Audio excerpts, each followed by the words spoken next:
কল্পনা করুন, এমন একটি জায়গা যেখানে চারিদিকে শুধু বালু। না ছিল আকাশ ছোঁয়া ভবন, না ছিল বিশ্বের সবচেয়ে বিলাসবহুল হোটেল, না ছিল কোটি কোটি পর্যটকের ভিড়। মাত্র কয়েক দশক আগে এই জায়গাটি ছিল এক ছোট্ট মরুভূমি বসতি। কিন্তু আজ এখানে দাঁড়িয়ে আছে বিশ্বের সবচেয়ে উঁচু ভবন। এখানে অবতরণ করে বিশ্বের ব্যস্ততম আন্তর্জাতিক বিমানগুলোর একটি। আর এখানে গড়ে উঠেছে এমন একটি শহর যা পৃথিবীর কোটি মানুষের স্বপ্নের গন্তব্য। প্রশ্ন হলো, কিভাবে? আজ আমরা যে দুবাইকে দেখি সেটি যেন একটি ভবিষ্যতের শহর। কিন্তু অবিশ্বাস্য হলেও সত্যি, মাত্র 60 থেকে 70 বছর আগে দুবাই ছিল সম্পূর্ণ ভিন্ন। মানুষের প্রধান আয় ছিল মাছ ধরা আর পারস্য উপসাগর থেকে মুক্তা সংগ্রহ। তখন কেউ কল্পনা করতে পারেনি এই ছোট্ট শহর একদিন নিউ ইয়র্ক, লন্ডন কিংবা সিঙ্গাপুরের সঙ্গে একই আলোচনায় উঠে আসবে। তাহলে কি এমন ঘটেছিল যা বদলে দিল পুরো ইতিহাস?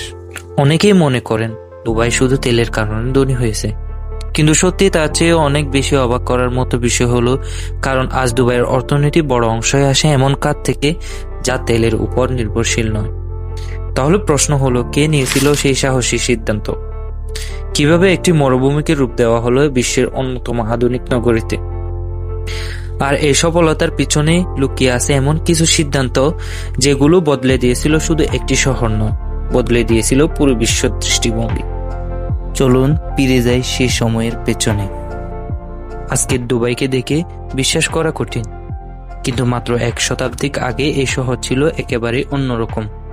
চারিদিকে শুধু মরুভূমি, প্রচন্ড গরম, সীমিত পানির উৎস আর ছোট্ট ছোট্ট কিছু বসতি। তখন দুবাই ছিল না কোনো বিশ্ব শক্তি, বরং পারস্য উপসাগরের তীরে অবস্থিত একটি ছোট্ট বাণিজ্য শহর। সেই সময়ে দুবাইয়ের চাহিদা ছিল খুবই সীমিত।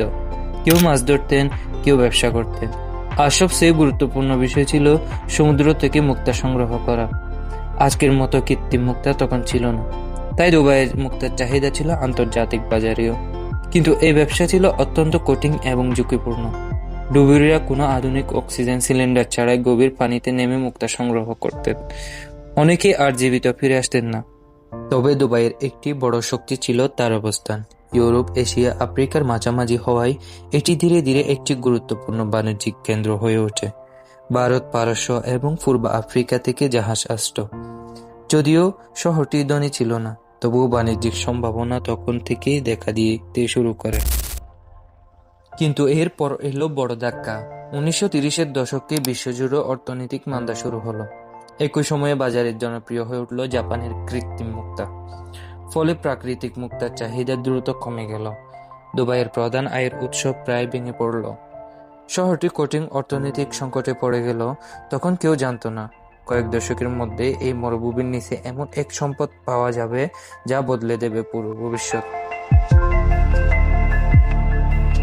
1950-এর দশকে মধ্যপ্রাচ্যের বিভিন্ন দেশে একের পর এক তেলের সন্ধান মিলছিল, কিন্তু তখনও দুবাই নিশ্চিত ছিল না তাদের ভাগ্যে কি সেই সম্পদ আছে। বছরের পর বছর ধরে চলতে থাকে অনুসন্ধান। বিশাল মরুভূমির নিচে কি লুকিয়ে আছে কেউ জানত না। তারপর এলো সেই ঐতিহাসিক মুহূর্ত। দুবাইয়ের তৎকালীন শাসক শেখ রাশিদ বিন সাইদ আল মাকতুম একটি বিষয় খুব ভালোভাবে বুঝেছিলেন, তেল চিরদিন থাকবে না। তাই তিনি সিদ্ধান্ত নিলেন তেলের টাকা খরচ হবে শুধু বিলাসিতাই নয়, বরং এমন অবকাঠামো তৈরিতে যা ভবিষ্যতের অর্থনৈতিক শক্তিশালী করবে।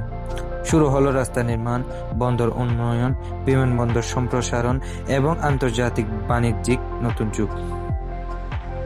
আজ অনেকেই মনে করেন দুবাইয়ের সব অর্থ আসলে তেল থেকে আসে, কিন্তু বাস্তবতা হলো সময়ের সঙ্গে সঙ্গে দুবাইয়ের তার অর্থনীতি এমনভাবে বদলে নিয়েছে যে এখন তেল তার আয়ের তুলনামূলক ছোট একটি অংশ।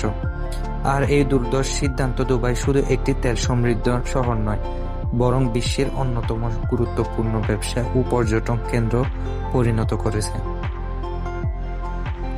যে পরিকল্পনা বদলে দিল দুবাইয়ের ভবিষ্যৎ। তেল আবিষ্কারের পর অনেক দেশ বিপুল অর্থ আয় করেছিল, কিন্তু সবাই একইভাবে সফল হতে পারেনি, কারণ সম্পদ থাকলে উন্নতি নিশ্চিত হয় না। পার্থক্য গড়ে দেয় সিদ্ধান্ত। আর দুবাইয়ের ইতিহাসে সেই সিদ্ধান্ত নিয়েছিলেন শেখ রাশিদ বিন সাইদ আল মাকতুম। তিনি বুঝতে পেরেছিলেন তেল একদিন শেষ হয়ে যাবে, কিন্তু যদি সেই অর্থ দিয়ে ভবিষ্যৎ ভিত্তি তৈরি করা যায়, তাহলে দুবাই বহু বহু বছর পরেও সমৃদ্ধ থাকবে। প্রথমে বড় সিদ্ধান্ত ছিল বন্দর। দুবাইয়ের ভৌগোলিক অবস্থা ছিল অসাধারণ।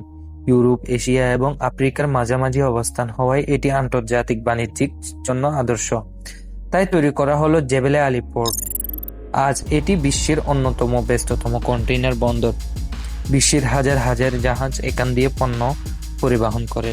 আর এই বন্দরে দুবাইয়ের বৈশ্বিক বাণিজ্যিক মানচিত্রে শক্ত অবস্থান এনে দেয়। কিন্তু পরিকল্পনা এখানে থেমে থাকেনি। দুবাই চেয়েছিল শুধু সমুদ্র পথ নয়, আকাশপথেও বিশ্বজুড়ে যুক্ত হতে। তাই বিমানবন্দর সম্প্রসারণ করা হলো, গড়ে ওঠে এমিরেট এয়ারলাইন্স। ধীরে ধীরে দুবাই হয়ে ওঠে এমন একটি শহর যেখানে পৃথিবীর প্রায় সব বড় শহর থেকে সরাসরি ফ্লাইট আসতে শুরু করে। আজ লক্ষ লক্ষ যাত্রী প্রতি বছর দুবাই ট্রানজিট বা গন্তব্য হিসেবে ব্যবহার করেন।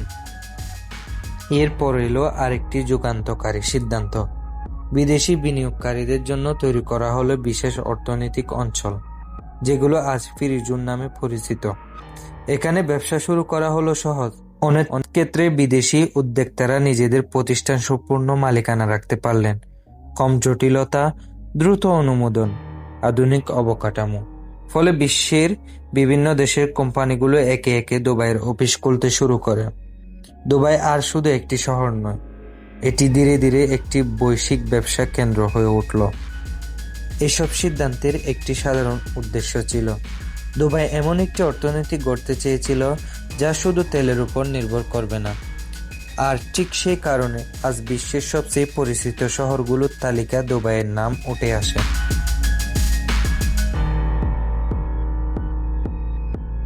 একটি শহরকে ধনী বানানো যায়, কিন্তু পুরো পৃথিবীর নজর সেই শহরের দিকে ফিরিয়ে আনা সেটা কঠিন।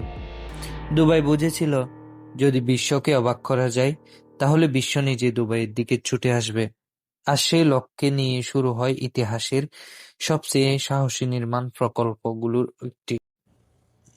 2010 সালে উদ্বোধন করা হয় বুর্জ খলিফা। প্রায় 830 মিটার এই বুর্জ খলিফা আজ বিশ্বের সবচেয়ে উঁচু ভবন। কিন্তু এটি শুধু একটি ভবন নয়, এটি ছিল একটি বার্তা। সেই বার্তা ছিল দুবাইকে অসম্ভবকে সম্ভব করতে চাওয়া। এই একটি ভবনে কোটি কোটি মানুষের কাছে দুবাইয়ের নতুনভাবে পরিচিত করে তোলে। কিন্তু দুবাই এখানে থামেনি। তারা সমুদ্রের মাঝে তৈরি করলো একটি কৃত্রিম দ্বীপ, যার আকৃতি একটি খেজুর গাছের মতো। এর নাম flam Jumeirah. Lakh lakh ton বালু এবং পাথর ব্যবহার করে তৈরি এই প্রকল্পকে অনেকেই তখন অসম্ভব বলে মনে করেছিলেন। কিন্তু কয়েক বছরের মধ্যে এটি বিশ্বের অন্যতম বিখ্যাত পর্যটক এলাকায় পরিণত হয়।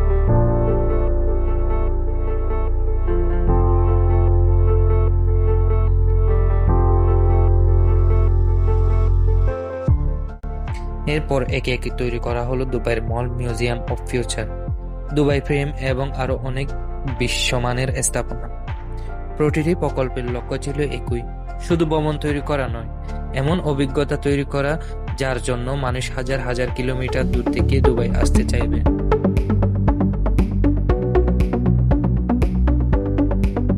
আজ প্রতি বছর কোটি কোটি মানুষ দুবাই আসে, কেউ ঘুরতে, কেউ ব্যবসা করতে, কেউ নতুন জীবন শুরু করার স্বপ্ন নিয়ে।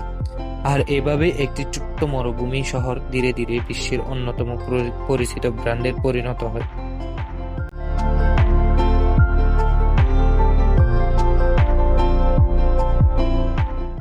বিশ্ব আজ দুবাইকে দেখে আকাশ ছোঁয়া ভবন আর বিলাসবহুল জীবন শহর হিসাবে। কিন্তু এই শহরকে সচল রাখে কারা? উত্তর হয়তো অনেকেই জানে না। প্রতিদিন লাখো মানুষ বিশ্বের বিভিন্ন দেশ থেকে এসে এই শহরে কাজ করেন। প্রকৌশলী, ডাক্তার, ব্যবসায়ী, শিক্ষক, নির্মাণ শ্রমিক, হোটেল কর্মী, সবাই মিলে তৈরি করেছেন আজকের দুবাই। দুবাইয়ের জনসংখ্যা বড় একটি অংশই বিদেশি। বিশ্বের অসংখ্য দেশ থেকে মানুষ এখানে কাজ করতে আসে। এই আন্তর্জাতিক পরিবেশই দুবাইকে একটি বৈশ্বিক ব্যবসা কেন্দ্র পরিণত করেছে। বিভিন্ন ভাষা, বিভিন্ন সংস্কৃতি, কিন্তু লক্ষ্য একটাই, কাজ, উন্নতি এবং সুযোগ। তবে সবকিছু যে নিখুঁত এমনটা নয়। দুবাইয়ের সামনে এখনো রয়েছে বড় কিছু চ্যালেঞ্জ। গ্রীষ্মে তাপমাত্রা অনেক সময় 45 থেকে 50 ডিগ্রি সেলসিয়াসের কাছাকাছি বেড়ে যায়। প্রাকৃতিক মিঠা পানির উৎস খুবই সীমিত। তাই সমুদ্রের পানি বিশুদ্ধ করে ব্যবহার করতে হয়। দ্রুত জনসংখ্যা বৃদ্ধি, অবকাঠামোর উপর চাপ এবং বৈশ্বিক অর্থনীতি পরিবর্তন দুবাইয়ের জন্য গুরুত্বপূর্ণ চ্যালেঞ্জ। তাই আজ দুবাই শুধু বর্তমান নিয়ে ভাবছে না, তারা ভবিষ্যতের জন্যও প্রস্তুতি নিচ্ছে।